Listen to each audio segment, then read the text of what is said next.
ನಾ ಕಂಡಂತೆ ನಮ್ಮಪ್ಪ ವಿಶೇಷ ಕಾರ್ಯಕ್ರಮಕ್ಕೆ ಮತ್ತೊಮ್ಮೆ ತಮಗೆಲ್ಲ ಸ್ವಾಗತ. ಇಲ್ಲಿ ತನಕ ಮಮತಾ ಅವರು ಸಾಕಷ್ಟು ಮಾತಾಡಿದರೆ, ಬನ್ನಿ ಮತ್ತೆ ತಮ್ಮ ತಂದೆಯವ್ರ ಬಗ್ಗೆ ಮಮತಾ ಏನು ಹೇಳ್ತಾರೆ ಕೇಳೋಣ.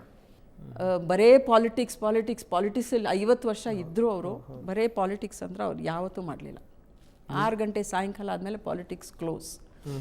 ಅದಾದಮೇಲೆ ಅವ್ರ ಫ್ರೆಂಡ್ಸ್ ಬರೋರೆಲ್ಲ in different fields, whether it will be a scientist, whether will be a philosopher, an artist, drama maker, ಯಾರು ಆಗಿರ್ಬೋದು, but from a different field.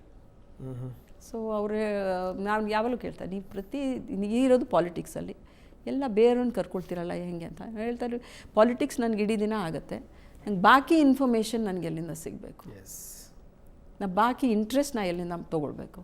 ಇವರೆಲ್ಲ ನನ್ನ ಜೊತೆ ಮಾತಾಡಿದ್ರೆ ನನಗೆ ಅಲ್ಲಿಂದ ಅವ್ರದ್ದು ಏನು ನಡೀತಾ ಇದೆ, ಈ ಜಗತ್ತಲ್ಲಿ ಏನು ನಡೀತಾ ಇದೆ ಅದರಿಂದ ನನಗೆ ಗೊತ್ತಾಗೋದು ಇವ್ರ ಕೈಯಿಂದ. ಅಲ್ಲ, ಎಲ್ಲವನ್ನೂ ಕೂಡ ಓದ್ತಾ ಇದ್ರು ಅನ್ಲಿಕ್ಕೆ ಅನಂತನಾಗ ಒಂದ್ಸರಿ ಸಿಕ್ಕಾಗ ನನಗೆ ಹೇಳ್ತಾ ಇದ್ರು, ಯಾವುದೋ ಒಂದು ಆಧ್ಯಾತ್ಮದ ವಿಚಾರವಾಗಿ ಚರ್ಚೆ ಮಾಡ್ತಾ ಇದ್ರಂತೆ, ಈ ಕರ್ಮಗಳು ಅದು ಇದು ಎಲ್ಲ.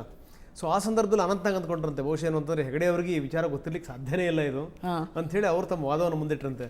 ಆದರೆ ರಾಮಕೃಷ್ಣ ಹೆಗಡೆ ಅವರು ಅದನ್ನು ಹೇಗೆ ನಿಭಾಯಿಸಿದ್ರಂತೆ ಅಂತಂದರೆ, ಒಂದು ಅದ್ಭುತವಾದಂಥ ಒಂದು ಸಂಸ್ಕೃತ ಶ್ಲೋಕವನ್ನು ಇಟ್ಟು ಅದರ ಅರ್ಥ ಹೇಳಿ ಅದರ ಗೂಢಾರ್ಥಗಳನ್ನೆಲ್ಲ ಬಿಡಿಸಿಟ್ರಂತೆ. ಅಲ್ಲಿ ಇದ್ದಂಥವ್ರು ಎಲ್ಲರೂ ಕೂಡ ಸುಮ್ಮನಾಗ್ಬಿಟ್ರು ಅಂತ ಹೇಳ್ತಾ ಇದ್ರು. ಅಂದರೆ ಹೆಗಡೆಯವರ ಈ ಏನು ಆಳ ಇತ್ತಲ್ಲ, ಅದು ತಿಳ್ಕೋಬೇಕು ಅನ್ನುವಂಥದ್ದು, ಆ ಜ್ಞಾನದ್ದು ಇಷ್ಟು ಮಟ್ಟಿಗಿತ್ತು ಅಂತ. ಅದೌದು. ಇದು Bhagavad Gita by the back of his hand. ಇಡೀ ಭಗವದ್ಗೀತಾ ರಿಸೈಟ್ ಮಾಡ್ತಾಯಿದ್ರು. ವೇದಗಳು ಅದು ಯಾವಾಗ ಕಲ್ತಿದಾರೋ ನನಗೆ ಗೊತ್ತಿಲ್ಲ, ಆದರೆ ರಿಸೈಟ್ ಮಾಡೋದು ನಾನು ಕೇಳಿದ್ದೇನೆ. ಮನೆಯಲ್ಲಿ ಗಣಪತಿ ಹಬ್ಬ ಆದರೆ ಪೂಜೆ ಮಾಡೋದು ಅವರು ಮನೇಲಿದ್ದರೆ ಇರ್ತಾಯಿದ್ರು. ಹಬ್ಬ ಅಂದರೆ ಅಮ್ಮ ಬಿಡ್ತಾ ಇರಲಿಲ್ಲ.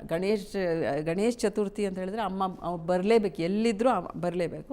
ಪೂಜೆ ಮಾಡೋದು ಅವರೇ ಆ ದಿನ.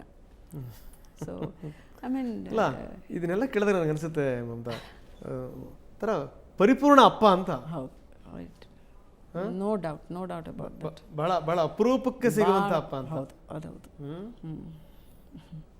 ಯಾಕಂದರೆ ಎಲ್ಲರೂ ಕೂಡ ಬ್ಯುಸಿ ಇದರಲ್ಲಿ ಕಳೆದು ಹೋಗುವಂಥವ್ರೇ ಜಾಸ್ತಿ. ಅದೌದು. ಆದರೆ ಅದೊಂದು ಬರೀ ನನ್ನ ಅಪ್ಪ ಅಂತ ಹೇಳ್ಕೊಡೋದಲ್ಲ, ಇದು ಅವ್ರದ್ದು ಎಲ್ಲ ಫೀಲ್ಡಲ್ಲೂ ಇದೇ ನಡೀತಾ ಇತ್ತು. ಅಂದರೆ ಅವ್ರು ಯಾರನ್ನು ಮೀಟ್ ಮಾಡೋದು, ಸಣ್ಣ ಮಗುನ ಮೀಟ್ ಮಾಡ್ಬೋದು, ಅಥವಾ ಯಾರೋ ದಾರಿಯಲ್ಲಿ ಹೋಗ್ತಾ ಇರೋನು ಮೀಟ್ ಮಾಡ್ಬೋದು, ಅಥವಾ ಬಿಲ್ ಕ್ಲಿಂಟನ್ನೇ ಆಗಿರ್ಬೋದು. ಯಾವ ಲೆವೆಲಲ್ಲಿ ಅವ್ರಿಗೆ ತಕ್ಕಂತೆ ಅವರು ಮಾತಾಡ್ತಾಯಿದ್ರು. ಎವ್ರಿ ಪರ್ಸನ್ ಆ ಲೆವೆಲಿಗೆ ಬಂದು ಅವ್ರ ಹತ್ರ ಮಾತಾಡ್ತಾಯಿದ್ರು. ಅದೊಂದು ಅವ್ರದ್ದು it was think it was some sort of I am amazed by that man. And ಅವ್ರು ಹೇಳೋರು, ಮದುವೆಗೆ ನಾವೆಲ್ಲರೂ ಹೋಗ್ತೇವೆ, ಆದರೆ ಎಲ್ಲರೂ ಒಂದು ಡೆತ್ ಆದರೆ ಅಲ್ಲಿ ಹೋಗೋದು ಮೋಸ್ಟ್ ಇಂಪಾರ್ಟೆಂಟ್. ಸುಖದಲ್ಲಿ ಎಲ್ಲ ಕಡೆ ನಾವು ಹೋಗ್ತೇವೆ, ದುಃಖದಲ್ಲಿ ನಾವು ಅಲ್ಲಿರೋದು ಅದು ನಮ್ಮ ಇದು ತೋರಿಸುತ್ತೆ, ಅಲ್ಲಿಗೆ ಹೋಗಬೇಕು. So you would do it, so it was amazing. That man was simply amazing. Great. ಯಾಕಂದರೆ ಕಷ್ಟದಲ್ಲಿ ಕೈ ಹಿಡಿಯುವಂಥದ್ದೇ ಬಹಳ ದೊಡ್ಡ ಇದು ಅಂತ. ಆದರೆ ಅವ್ರು ಹಾಗೆ ಹೇಳ್ತಾ ಇದ್ರು, ಆ್ಯಂಡ್ ಯು ಫಾಲೋ. ಅದು ಒಂದು ಈ ಮಿಸ್ಟರ್ ಹೆಗ್ಡೆಯಲ್ಲಿ whatever he preached he practised. Not that I will preach something and I will practise something else. No, what I preach I will practise, others I don't preach. This was his attitude towards life. I mean it's unbelievable. ಅವ್ರು ಯಾವಾಗಲೂ ಹೇಳ್ತಾಯಿದ್ರು, ಅವರು chief minister ಆದರು. Chief minister ಆಗಿ ಸಾಯಂಕಾಲ ನಾವೆಲ್ಲ chief minister ಆದ ತಂದೆಯವರು ನಮಗೆಲ್ಲ ದೊಡ್ಡ ಒಂದು ಹೆಮ್ಮೆ. ಮನೆಗೆ ಹೋದ್ವಿ, 8 ಜನ ನಾವು, 2 daughters, daughter in law, 2 sons in law.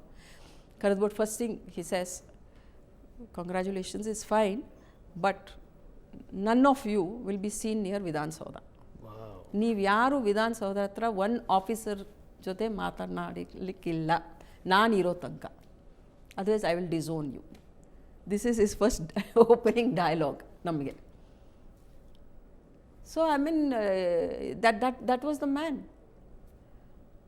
So he never made us feel, ನಾವು ಚೀಫ್ ಮಿನಿಸ್ಟ್ರು, ಮಕ್ಕಳು, ನೀವೆಲ್ಲಿದ್ದರೂ ಹಾಗೆ ಇರ್ತೀರಾ ನೀವು. Because he never changed his house. ಅದೇ ಮನೇಲಿದ್ದರು. ಚೀಫ್ ಮಿನಿಸ್ಟರ್ ಅಂತ ಬೇರೆ ಮನೆಗೆ ಹೋಗಲಿಲ್ಲ.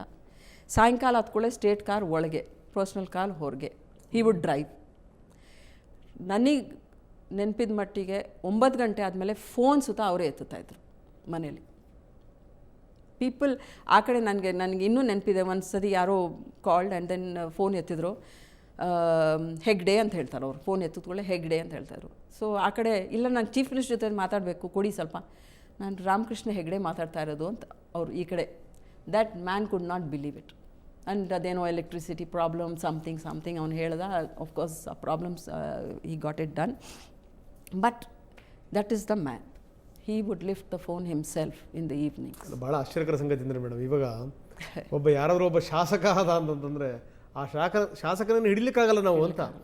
ಒಂದು 10 ಜನ ಪಿ ಎಗಳು ಅವ್ರಿಗೆ, ಒಬ್ಬ ಶಾಸಕನಿಗೆ, ನಾನು ಸಚಿವನಿಗೆ ಹೇಳ್ತಾ ಇಲ್ಲ, ಇಂಥ ಸಂದರ್ಭದಲ್ಲಿ ರಾಜ್ಯದ ಮುಖ್ಯಮಂತ್ರಿನೇ ಫೋನ್ ರಿಸೀವ್ ಮಾಡ್ಕೊಳ್ಳೋದು ಅಂತ. ಫೋನ್ ರಿಸೀವ್ ಮಾಡೋದು, ರೋಡ್ ಮೇಲೆ ಹೋಗ್ತಾ ಇದ್ರೆ ನಿಮ್ಗೆ ಗೊತ್ತಿದ್ದಂಗೆ ಅದು ಸೋ ಕಾಲ್ಡ್ ರೆಡ್ ಲಾಲ್ ಬತ್ತಿ ಕಂಪ್ಲೀಟ್ಲಿ ನಿಲ್ಲಿಸಿದ್ರು. ಲಾಲ್ ಬತ್ತಿ ಯಾರಿಗೆ ಬೇಕು? ನಾವು ಬಾಕಿಯವ್ರಂಗೆ ನಾವು ಮನುಷ್ಯರು. Not only that, we are a public servant ಅಂತ ಇವ್ರದ್ದು ಆ್ಯಟಿಟ್ಯೂಡು. ನಾವು ಏರ್ಪೋರ್ಟ್ ಹೋಗ್ತಾರೆ, I will start early, I don't want the traffic to stop because of me. There never been a time and traffic ಯಾವಾಗ ನಿಲ್ಲಿಸಿದ್ದಾರೆ, chief minister ಬಂದರು traffic ನಿಲ್ಲಿಸಿ ಅಂತ ಯಾರಿಗೆ ಬೇಕಾದ್ರೆ ಪೊಲೀಸ್ರಿಗೆ ಕೇಳಿ ಗೊತ್ತಾಗುತ್ತೆ. You never stop the traffic. ಎಲ್ಲರೂ ಯುಡ್ ಗೋ ಜಸ್ಟ್. ಅದೇ ಎಷ್ಟು ನಿನ್ನೆ ಎಲ್ಲೋ ಹೇಳ್ತಾಯಿದ್ರು ನಿಮ್ಮ ತಂದೆಯವ್ರು, ನಾನು ನೋಡಿದಾಗ ಡ್ರೈವರು ಅವರು ಆ್ಯಕ್ಚುಲಿ ರಾಮಪ್ಪ ಅವ್ರ ಪಿ ಎ, ನಾವೆಲ್ಲ ಸಣ್ಣಿಂದ ಬೆಳೆದವರು, ಅವ್ರು ಹಿಂದ್ಗಡೆ ಕೂರ್ತಿದ್ರು ಅಷ್ಟೇ, ಎಂಬಾಸಿಡರ್ ಕಾರಲ್ಲಿ.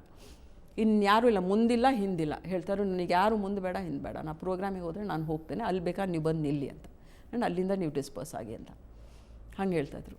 ಸೊ ಐ ಮೀನ್ ಇವಾಗ ಎಲ್ಲಿ, where you get amazing man. ನಾನು ಹತ್ತಿರದ ನೋಡಿದ್ದೇನೆ. Not because is my father, but I think the country has lost something great in that man. You know, it's a country's loss. I mean power ಬೇಕು ಅಂತ ಇರಲಿಲ್ಲ. ಯಾರು pointed a finger, he resigned. ತೊಗೊಳ್ಳಿ, I mean he was never hungry for power. Never. He said, ನಿಮ್ಮ ಮಗ ಏನೋ ಮಾಡಿದ್ರು ಅಂತ ಹೇಳಿದ್ರು, ಮಗದ ಮೇಲೆ ಕಮಿಷನ್ ಹಾಕಿದ್ರು. ಗಣೇಶ್ ಹೆಗ್ಡೆ ಅವ್ರು ಏನೋ ಅಕ್ಕಿ ಬಗ್ಗೆ ಏನೋ ಹೇಳಿದ್ರು, ಅವ್ರು ಹೇಳಿದ್ರು ಓಕೆ ಕಮಿಷನ್ ನೀವು ಹಾಕಿ, ನಾನು ರಿಸೈನ್ ಮಾಡ್ತೇನೆ, ಕೂಡಲೇ ಮಾಡ್ತೇನೆ, ನೀವು ಆ್ಯಕ್ಷನ್ ತೊಗೊಳ್ಳಿ ಏನು ಬೇಕೋ ಅದನ್ನು ಅಂತ. ತನ್ಮೇಲೆ ತಾನು, ಐ ಮೀನ್ 3 ಸತಿ ಇಫ್ ಐ ರಿಮೆಂಬರ್ ಅವ್ರು ರಿಸೈನ್ ಮಾಡಿದ್ರು ಇಲ್ಲಿ ಕರ್ನಾಟಕದಲ್ಲಿ. ಮತ್ತಷ್ಟು ನನ್ನ ಜೊತೆಗೆ ಚರ್ಚೆ ಮಾಡ್ತೀನಿ. ಇವಾಗಿನ ರಾಜಕೀಯವನ್ನು ನೀವು ಕೂಡ ನೋಡ್ತಾ ಇದ್ದೀರಿ. ಕೈಕಾಲು ಹಿಡ್ಕೊಂಡು ನೀವು ರಾಜೀನಾಮೆ ಕೊಡ್ರಪ್ಪ ಅಂದರೂ ಕೇಳಲ್ಲ, ಹೈಕಮಾಂಡ್ ಬಂದವ್ರಿಗೆ ಗೋಗರಿದ್ರು ಕೂಡ ಕಿವಿ ಮೇಲೆ ಹಾಕ್ಕೊಳ್ಳಲ್ಲ. ಆದರೆ ಯಾರಾದರೂ ಒಂದು ಆರೋಪ ಮಾಡಿದ ತಕ್ಷಣ ಈ ನೈತಿಕ ಹೊಣೆ ಹೊತ್ತು ರಾಜೀನಾಮೆ ನೀಡುವಂಥದ್ದು ಇದೆಯಲ್ಲ, ಅದು ಒಬ್ಬ ರಾಜಕಾರಣಿಯ ಅದ್ಭುತವಾದಂಥ ಒಂದು ಗುಣ. ಅಂಥ ಒಂದು ಗುಣಗಳು ಅವು ಹೆಗಡೆಯವರ ಬಳಿ ಇದ್ದು.